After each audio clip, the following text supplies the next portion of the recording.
Hey everyone, part two of the series. Got someone really special for you here who's the same age as me. We look the same as well, so we could pass for twins easily. I'll let you introduce yourself. So I'm Michael Wickham.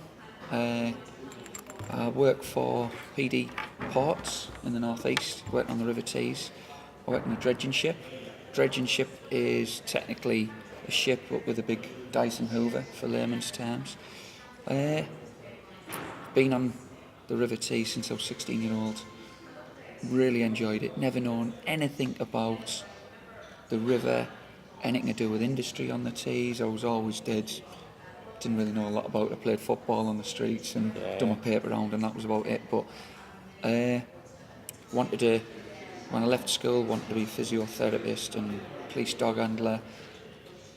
Didn't really get into that. Didn't have the qualifications to get in. Got offered an opportunity on the River Tees to work on a pilot cutter. Pilot cutter is technically like a lifeboat, but it goes out to sea in any weather. I didn't realise you'd done that first, actually. Oh yeah, I'd done that when I was 16. That was like one of my first, like, Yeah, you know what I mean? Adrenaline rush. Yeah, and it Sweet. was, I got there, didn't really need any qualifications for it, but it was a like hands-on job.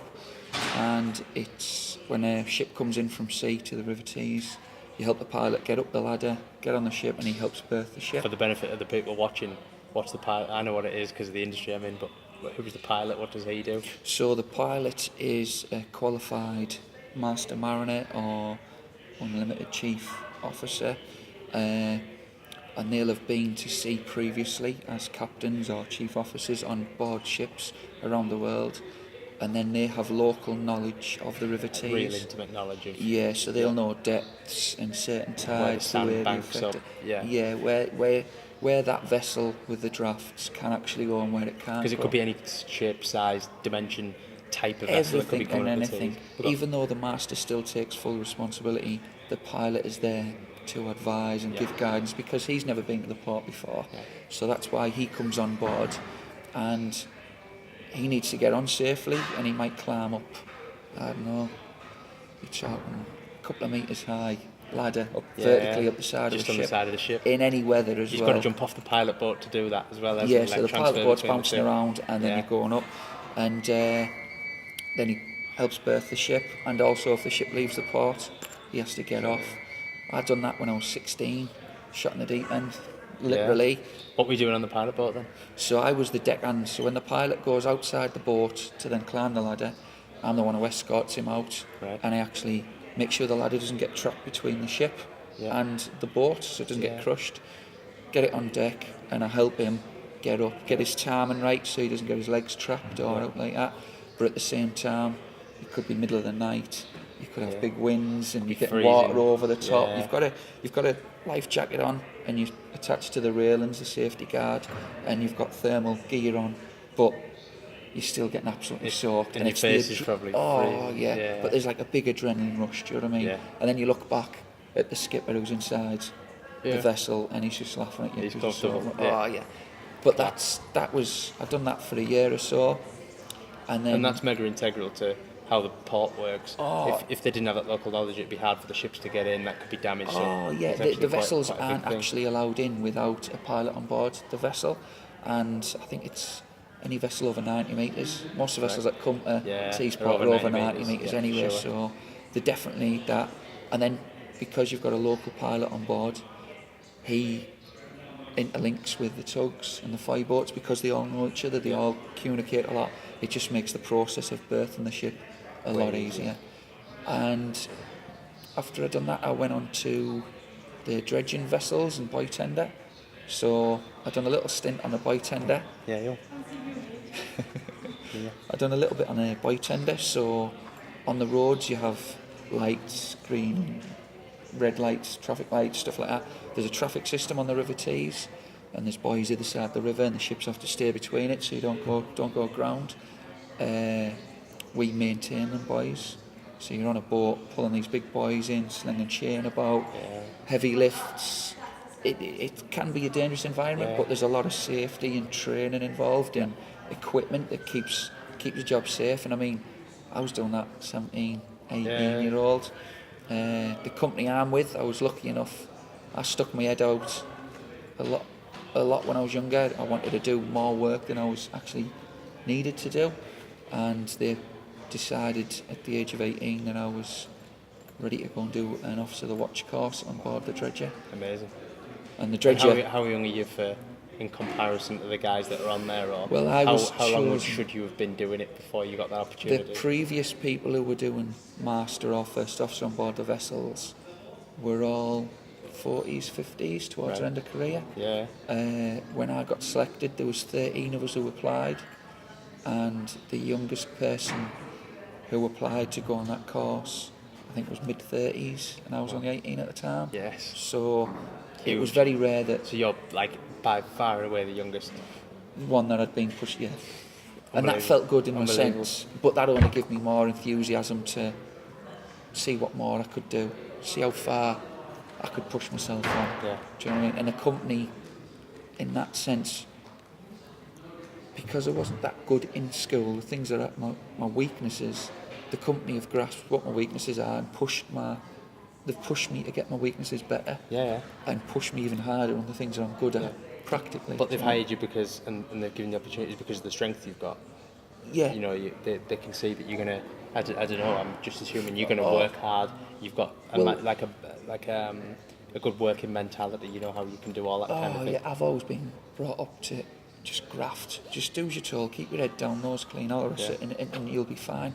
And honesty was a big thing. I remember going for my interview, brand new suit, everything else, when I was 16-year-old. I'd been told by my cousin, joining vessels and stuff is world's your oyster. Didn't really know what he meant at the time. And I went for this interview, and my cousin always said to me, you're going to get good pay, because let's face it, everyone does think about pay. Yeah, sure. You'll have pension pots, you'll have progression and stuff like that. But I didn't actually understand what the business did. I just knew it was an opportunity. Just turned up, yeah. And I'd done my interview, and admittedly I should have done more research on the company before I did. Okay. And I went into the interview and they asked what I was good at, what I was bad at, and I told them.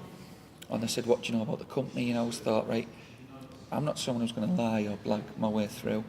So I turned around and I said, look, hold my hands up, I haven't done revision on you, but I've been told you've got a good career progression, pension, it's a secure job in the future. And I said, to be honest, I don't really know what you do you mind telling me? Yeah. And I think they were happy with my pure honesty. I think the honesty for sure, and coupled with the fact that you're asking the question. Yeah. Like, it's so often that in an interview you'll be like, you got any questions? How many days hold am I going to get? Yeah. And you're like, oh yeah, 25 or what, like, well, the thing you could is, ask something interesting. You might want to know more. That's quite interesting. Well, it gives them the opportunity to build themselves about their company as well. Do you know what I mean? And you get to learn, and they can see that you actually want to learn. Yeah. Yeah. And you're not just turned up for the money. And well, the other thing was I actually, when I was young, when people go for interviews when they're 16, 17, 18, it's always, don't say out of line, be dead quiet, don't say out. But I've always said to myself, and I've been known to be greedy when I was younger, food-wise. Yeah, right. But I've always said, and people have always said to me, shy boys getting out. And that's my saying. Yeah, you never get out until you ask. And I always think, I'm sat in that interview, I'm not going to be, if I don't know their company, the only way I'm going to find out is by asking. Yeah. And the only other thing is, I don't want to be a downfall that I don't know, so let's put them on the back foot, let's ask them, and it worked out for me. That's excellent, I love it. I think it's great. And it went from there, really, my honesty. I done well on the Hartness is the boat that I work on, which is the Dredger. So that's like a big Dyson on board. So we dredge, put a pipe down, and that sucks the bottom of the seabed, and it makes it deep enough for vessels to... Visitor. That makes the river deep enough for vessels to come in safely. On boards, I know I shouldn't really say it, but the work sometimes can be repetitive. Yeah. But I see it as, with the group of lads that I work with, them lessons that you sometimes didn't quite like at school, but you had 10 of your best mates in class. Yeah. That's... You said the exact same thing when I first met you. Yeah, and that's something that I really... I know them lads are looking out for you. Yeah. And I'm looking out for them. Yeah. And that's what makes you get through your day. And then And it might be boring, but you're having a laugh while you're doing it. So it's, I mean, when things do go wrong, everyone knows where they stand and what's meant to be done, because we drill, we train, we do all that. But it just makes it that bit more enjoyable. You feel a part of something, do you know what I mean? And then when it comes to me doing my training to be officer and master, they're not no longer just a work colleague. They're my mates, so I want to be safe. Yeah. You put that little bit more effort into. You don't want to be half-assed in case, like... Yeah, I don't want to be a ticky boxer. We've done that because we've been told to do it through safety. I've done it because I know one day it's going to save his life or my own life if he does it. Do you know what I mean? Yeah, exactly. And there's a big trust. And it's important because I think, like any job in the world, like I bet, I've always said forever, the best job in the world has to be what used to be Top Gear. You know, Richard Hammond, Jeremy Clarkson. Three blokes, just having a laugh, doing whatever they want to do, going all around the world, driving cars, doing, you know, dumb shit. But I bet there's parts where they have to go in the video trailer and help edit the video. Yeah. The bit that you don't see, the bit you don't see on TV, but they'll be boring. But they get through it because, one, it's only a small part of the job. Two, they're all together as friends and they're having a laugh. It's a rough with a smooth. Yeah. And I say that, rough with a smooth. One of the bad things of our job is if you do have to work in rough weather. Yeah. Do you know what I mean? That's it. But that's the good thing is, the smooth is you're with your mates. And you're having a bit of a laugh together while you're doing it. And everyone's kind of in the same boat. It's not like one of you isn't working in the rough weather. Yeah. Like, it's important.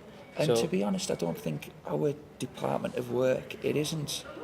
I mean, kids need to have their eyes open to what is out there and what's available. But the people on board our boat aren't in the positions they're in because they were like total geeks at school, or they've just put the head down and actually they've been given an opportunity that they've never had before, and they've gone at it. Do you know what I mean? And and I think everyone has. They've all got their own individual strengths and weaknesses, and the company's pushed them to do better in all aspects. Yeah, just like a football team or a rugby team or something like that. You've got your good man who does this, your good woman who does that. You work together and it works out. That's it, and you know what you're not good at, and if you're willing to accept what you're not good at as well. Like we've just been talking about something I'm not good at. I'm not good at managing people. So I've got to work twice as hard to be better at that. Oh, yeah. But everyone knows that I'm not very good at it. So they all chip in and help out. And no one's expecting me to be the man who goes and sorts it because they know I'm going to be the one that falls down trying to do it. You know. So in terms of getting in, what was your setup and what's the company like? Do they expect you to be? I know you've just said you're not expected to be super good at school, but what do they expect? How easy is it to get in? What's the entry level? Well, now entry level. When I started was 16, but because new laws have come out, it's like an 18. Right. Because of the Maritime Labour Convention and age and stuff. But now they don't say you need this qualification, that qualification.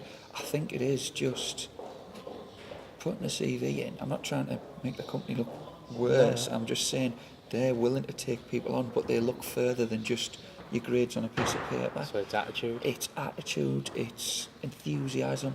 I went in there and I probably wasn't the most cleverest one that they had on that day, but I probably, because I was honest on the day and took a bit of pride in the way I was dressed. You know what I mean? I shone a bit, I put myself out there, And I think our company just wants people who are willing to do well. Work hard, do well. Because learn. Our company do offer the opportunities to make you better. Like I said, your weaknesses, they will push you to do better in it. So if they see something good in you, and don't be afraid to show them your good bits, you know what I mean? Show them what you're good at. They will. And who you are and all that stuff. Oh, yeah, and just be yourself. Now, I think that leads us nicely to the good news you gave me last week. So, for anyone that's watching, we met when we did that Inspiring Boys event at Middlesbrough. Yeah. I did the keynote. There was 100 year. Was it year 9, 10, and 11? Yeah, they were like later years. They were doing when they make the decisions, don't they? Choices. So it might have been 8, 9, 10. I don't know. And then you did one of the breakout sessions. You were the only one I came to see, actually. I didn't go to any of the breakdown sessions. It was class. I got to see some of the pictures at the end, the stuff that you've dredged out the river over the years and whatever. But you told everyone then that you were about to become a master of a vessel, and on the 16th of April I passed my oral exam for my 500 gross ton master's ticket. So I'm due to do another oral exam to get the exemption to do a bigger vessel, but I've just nailed one of my life goals, if you know what I mean. So that's it. So you're now a fully qualified master Yeah. for vessels up to 500 gross tons, which, for anyone that's watching again, that's not a measurement of weight. It's a measurement of like volume inside the ship. But it does give you an idea of how big a ship is. Oh yeah, and I mean that goes all the way around the UK, certain parts of Ireland. Yeah, so it is a. There's plenty of vessels under. It was big hard ships work, under but it 500 was. Do you know what I mean? It was a big feat for me personally. Yeah. And that makes you the youngest. I am now the youngest master within our company. Yeah. So for someone who, you haven't talked about your GCSEs, but you did earlier on, I'll summarise. For someone who got just average GCSEs, maybe a bit below average because you didn't get the maths and the English and the sciences. I didn't get maths, English or science, which meant I was a no-go for college. Yeah. Which, by the way, I'll just chip in because I have to do this because I don't want to sound like I'm hating on GCSEs all the time. You would have gone into college and things would have been different but easier for you if you'd done well in GCSEs. Oh yeah, of course it would. College would have been a no-brainer, straight in. Yeah. I mean, I look back and everyone's parents will probably say to them, "Oh, I bet you would. I always wish you want to do your GCSEs again." And I remember my mum and that telling me, "You'll want to do these again, so make sure you get them right the first time." She said she wishes she could go back and do it, and I do wish I could go back and because it would have made it a hell of a lot easier. Yeah. Even if you'd have followed the same route. Oh yeah, it would have been so much easier. Yeah. So, yeah, I do think nail your GCSEs, do as best you can, but if you don't beat yourself up if you're not meeting what everyone always expects a lot more. Yeah. If you're not meeting that standard, just do the best you can do. Yeah. I've done the best I could do, and it wasn't the best, but I found out my strengths were elsewhere. Where now my company have helped me to get them back up. So you've got all the stuff that you should have had coming out of school, but you've now got it with a job and money, and you've got progression. So you've literally entered in the basement, bottom floor. And worked up, and now you're the youngest master ever on the tees. Yeah. Is that like a real, do you get like a badge? I don't know whether it's the youngest master within all the boats on the tees, but I'm the youngest within our company, Right. And it's, Okay. But then so there's another lad at the minute who's training up through our company, and I've got to say, David Johnson, if he's listening, he's just passed his exam on yesterday. So I don't know what date you'll put this on. How old is he? It's the 1st of May today. So he passed his exam yesterday, and he's 20. I'm going to say 23, 24. So he's catching you. He's catching up, and I've set the challenge to him. You got to beat me. I said, and there you are talking about that team. Yeah, you don't want to be the man. You want to help them be the man. Oh yeah, and there was another lad who passed about 2 months ago, Dan Clarkson. Congratulations to him. He's done the same. But I'm the first of what should be happening. Do you know what I mean? Yeah. That's the way it's going. And I bet the company say that they've got a big gap in age, between you and the other guys. They seem like they're probably quite a bit older than you. Yeah, I think the next, master-wise, he's got about 10 years before he retires. And then come down as officers. What's his retirement age? Like 67? Something like 65 even, mate. Shit. So there's going to be a big gap. And that's why I keep saying the lads who've just passed. Can't just have you. You actually need 3 or 4 more. Because if I'm going to go master, who's going to be my officer? Yeah. And it's them lads. And that's why I keep saying to them, push yourselves, because you can do it. I've proven it, and they're cleverer than me.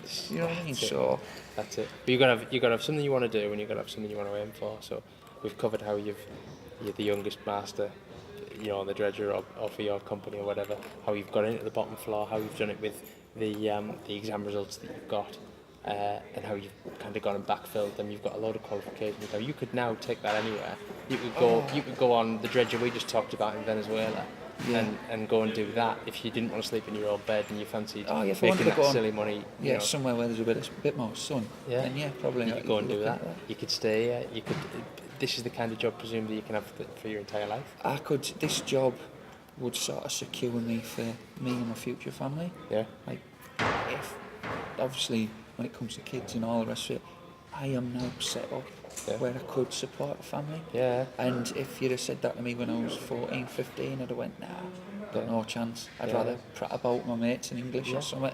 And now I'm looking back thinking like, I've done well for myself. And you're 28 or 27? 28. 28? Yeah. You're 28.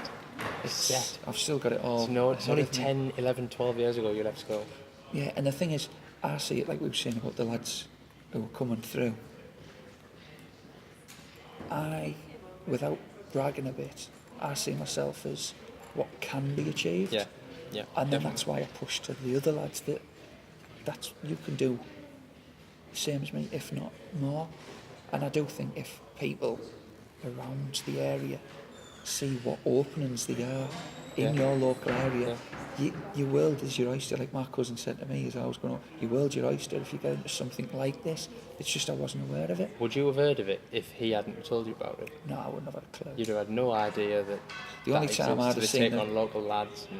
Yeah, they take on local people, and it was literally because of, if it used to be olden days, if you know someone within the company and you couldn't get in unless you were blood relatives and stuff, but it was sort of by chance. But now I think there's charities and schemes like yourself that open people's eyes, even if it's a daft 10 minutes explaining this area or that industry, or it does open people's eyes. Or if you get to visit, like we do visits, you get to go and see this stuff we've been talking about, Svitzer there on the river, they're saying that they're open to us come and have a look around the tugboats. They'll do it in small groups, but you'll get in the engine room, you'll see what being on a tug's all about, you'll see the difference between the different drive systems, whether or not they tow at the front or the back, and how it works. We said earlier on, didn't we, a lot of people say, well, as I was leaving school, get offshore, get offshore, get offshore. Yeah, this offshore thing is the biggest thing that doesn't exist. Yeah, they keep pushing, and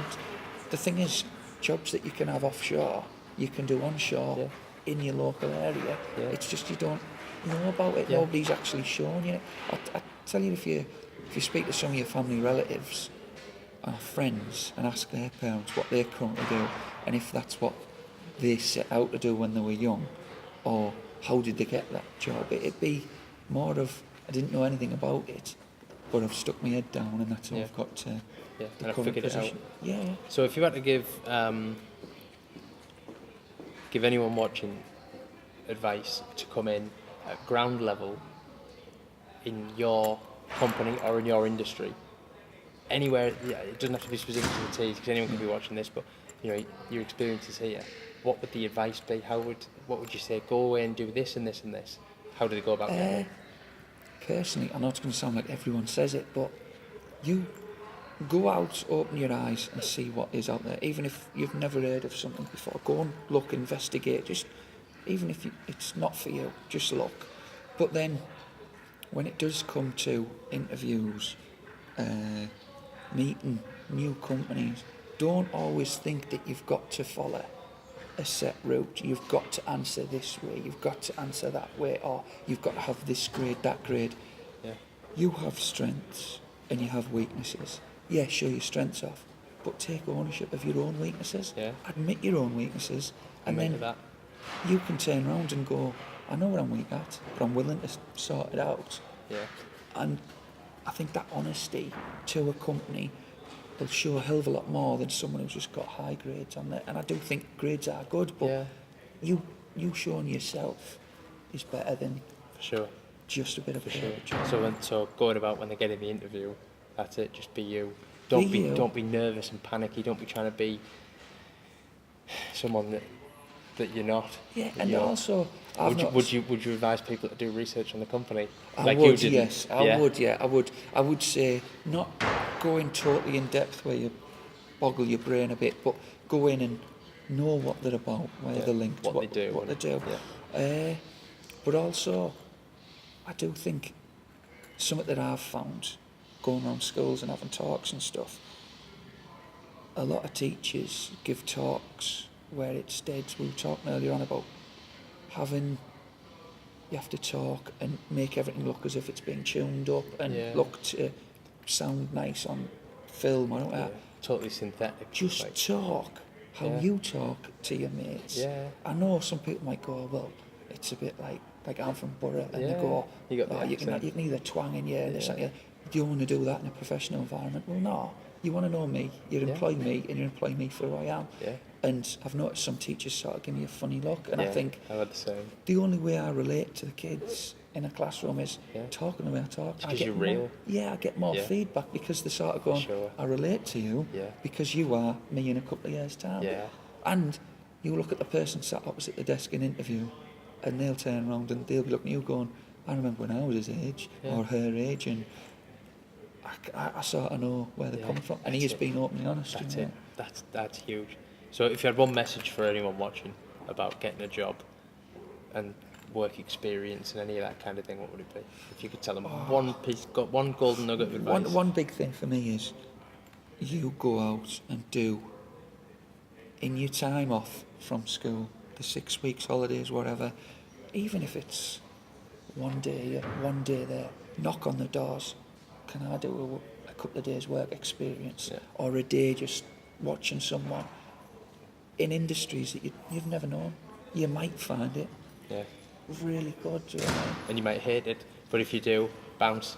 Yeah. Go and do something else. You've seen it, but then you might go to one of your mates, I done so-and-so the other day. They might find it interesting. You don't, but you pass it on. Excellent. That's excellent, man. It's perfect. Last question. Don't lie. Right. What's that one thing that you want that you haven't got yet? You know, you were talking about your family's secure. You know, is it a Lambo? Is it a helicopter? Is it like? I literally. What are you now? Because you've done it now. You're a master. What are you aspiring towards now? What are you chasing now? My next big thing, and I know kids and that are going to say it's one of the easier things to probably do, like PG-18, but I like to have kids so I can have someone. I mean, I help out at schools and stuff, but I want to pass my knowledge on to. Yeah. You know what I mean? I want my children. See, like, we were talking about kids earlier on with someone. I was saying, anyone have kids? Or not anyone, but most people can have kids. But having kids and supporting a family and doing all of those things, that's quite big. You know, I got talking to a taxi driver last time I was in Aberdeen, and he was being brutally honest and saying, like, he's barely got 2 pence to rub together at the end of the month by the time he's paid his bills and all that. But he makes damn sure that he does his reading and his maths all night with his son, because that's the most important. That's like, when you become rich. Anyone can have a kid. Yeah. And then do out with it. Oh yeah. Of course you can. Anyone can do it, but actually being able to financially, emotionally, and academically support all of that is massive. And you can't do that until you've built something for yourself, whether that's by the time you're 28 or 38 or 65, maybe that's too old. But and that's the thing, you don't know how you're going to do that unless you start looking. It's only you who can make the difference. Yeah. It's only you who's going to find that job, that career, that path. You go out and have a look for it. Do you know what I mean? Huge. Thank you, man. Mate. I really appreciate it. Thank you.